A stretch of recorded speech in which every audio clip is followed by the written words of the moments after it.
Welcome everyone to Amanda Loves to Audit.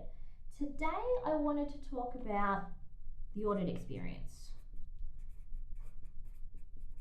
And what does that mean exactly? And what I mean by the audit experience is that often when we want to try and learn something new, one of the best things that we can do is we can think about immersing ourselves in a topic. And if you've ever learnt a language, they often say, the best thing you can do is go to another country and live there, speak the language. So immersing yourself in the topic is a really great way to really understand the audit experience. But how do you immerse yourself in an audit when you're a student and you don't have access to an audit firm or audit clients? So I'm going to talk about that today based on something that happened to me this week. So in a number of videos, you see my hand here. And so the other week, my watch made a little ticking sound. And so it went tick, tick, tick, tick, tick, tick. And I've had the watch for a few years. And so that told me that my watch needs a new battery. So what I've done is I'm going to make a little video here that shows you internal controls that we can pick up by immersing ourselves in the topic. All right, so no matter where you are, you can just use whatever we see in our everyday lives and apply that to auditing.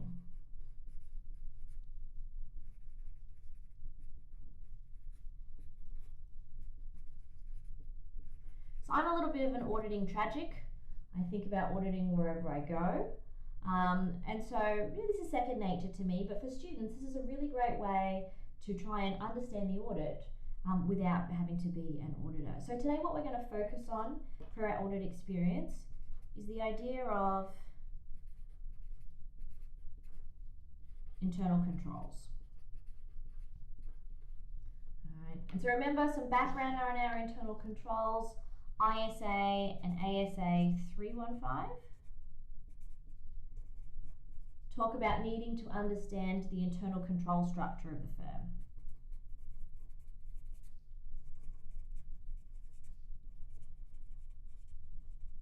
So what does that mean? It talks about a number of different components. I draw these in a little bit of a pyramid. I find this works really well. So the base is our control environment. How does the company operate? What's its philosophy? Next is the process of risk assessment. What risks does the company face? They might do this using SWOT analysis, for example. Then they try and implement some control activities. All right, and our control activities are there to try and prevent misstatements or detect misstatements. And then we monitor the whole process through an information system and communication. Right, so how do I look at that for a company when I don't have access to that company? And I'm going to do that today with the manufacturer of my watch. And if you can see there, the little symbol there that says Tag Heuer. So I went to the Tag Heuer store, and you'll see now on the following, the rest of the video, my trip through the process of getting my watch repaired and then also understanding the internal controls. Okay, so here I am at my trip to the Tag Heuer store. So as you can see here, I'm looking at the store in Sydney. So you can go down on Pitt Street and you can actually see the store that I went to. You'll see there it's at the Westfield location. So moving into the store, you'll notice that the store has some internal controls, and you might think, well, what sort of internal controls do we have at this point? And so this guy just here in the picture that you can see, there's only one door into or out of the store. That tries to minimize theft, make sure that there's a single entry point. And the gentleman at the front door also opens the door, recognizes faces as part of security. So that's a great internal control. When you go into the store, then they have a lot of other internal controls. None of the watches in the store are on display. You'll notice that they're all in these cases. And down here, you can actually see that there's a lock on each of them. So you can't simply try a watch on. This isn't Paddy's Markets or a cheaper store, because it's quite exclusive. All the watches are locked away very securely. So I walked up to the customer service desk. A bit of a blurry picture there. But at the customer service desk, I had to submit my watch.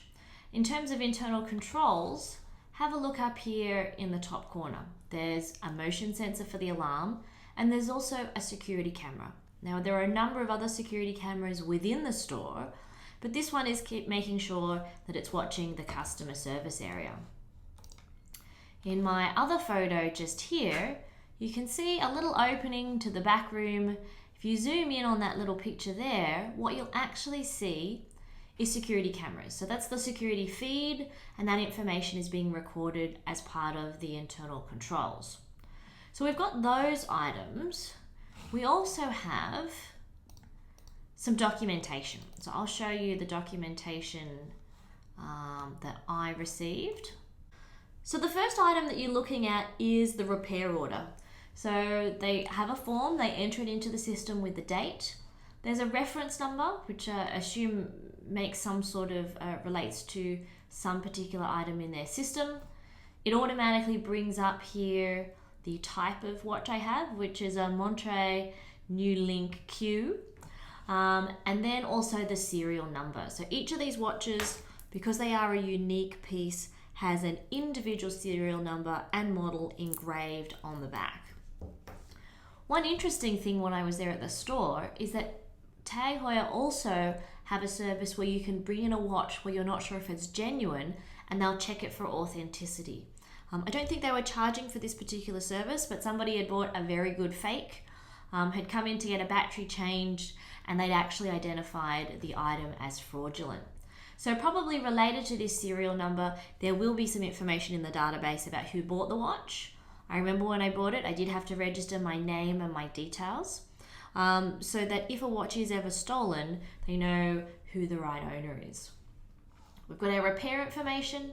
We can see that there's a battery and a service, and it's $130. So they take the watch apart, they clean all the parts, repair it. Now, to make sure that the goods that the company receives are adequately described, they actually have a condition of the watch. So if there was anything wrong with my watch, any scratches, etc., there would be some recording. So it says here, I've dented my bezel, which is probably likely from doing some garden work with my watch. The case is generally scratched a little bit, but after 12 years of wear, that's pretty expected. And that my watch has stopped. So that was the battery issue. If there was anything serious, they would have drawn it also here on the little description. At the bottom, there's my customer details. So my name, my address. They also record our phone number and our email, because when the watch was ready for collection, I received an automatic notification. This is to make sure that obviously any sales are complete. Now let's look at our receipt. So I went to pick up the watch this morning, I went in and I had to hand in the service ticket. So if I didn't have the repair order ticket that they gave me, I wouldn't have been able to collect my watch. So this is to make sure that only the correct person collects the watch. So it has the address, it has the details, it even there has the payment conditions. So our old credit terms, I have to pay cash right away, but they do offer credit terms, the reference and the serial number, and you'll notice those both match the original order, and that's certainly a control that would be part of the computer system. So it describes here as a typical invoice what they did, the tasks, battery replacement, some gaskets for the watch, and then the total price, as well as any warranty information. And I paid for that with my credit card straight away on the day. And just like any of our credit cards these days, I needed to provide the card. We no longer have signatures here in Australia for credit cards. We have PIN only, so I had to put in my PIN. to make sure that the product was authorized. So if we're looking at Tag Heuer, we can see, or I'll summarize a number of controls. Number 1, there was a security officer. Number 2, and I should have taken a picture of the store when it was closed, but there are roller security gates over all the windows and doors when the store is shut. Obviously those get rolled up when the store is open. Inside there's the security cameras that record. There's a paper trail, a system to record the items, the condition that they're in, and my contact details. And then the payment and the invoicing seems to automatically have the reference number and serial number. And the control is that we have to have payment before the watch can leave the premises. Now, I was lucky enough to ask for the repair order. Typically, the store must keep the repair order document as proof that it was handed in and that the watch was returned, and attach it to the receipt. But she was lucky enough to give me a copy of it so that I could use it for the video. So there is an example of me in my everyday life going through a process of doing something mundane, but being able to identify the internal controls, and then also think about what sort of weaknesses they have. And I definitely identified one weakness. So I picked up the watch today, which is Monday, but on Thursday, I think it was, in the afternoon at about 3:30, I went to collect the watch. Now at the store, all of the watches are stored over here in these locked cabinets. So all of those cabinets have a key. And when I went there at 3:30, the person who had the key had gone to lunch. Now it's certainly good to have security to ensure that there's segregation of duties. The person who has the key, not everybody has a key, but certainly from a business perspective, they did turn away a number of customers at that point in time who couldn't collect their watches. And for a luxury product, that certainly isn't what you expect. But you know, it's a balance of cost and benefit for internal controls. So have a go at doing an immersion experience yourself. Look at buying groceries, going to a movie, buying some fast food, paying an electricity or a mobile phone bill or your rent. Try and identify those controls and try and see if you can find any weaknesses. Being able to do this, even if you're not writing it down, is a really important part of immersing yourself in audit. Audit is really one of those learn-on-the-job things, and without this practice and learning, it makes understanding the audit process very difficult. So I hope you enjoyed the video, and I hope you go out there and do some audit practice of your own.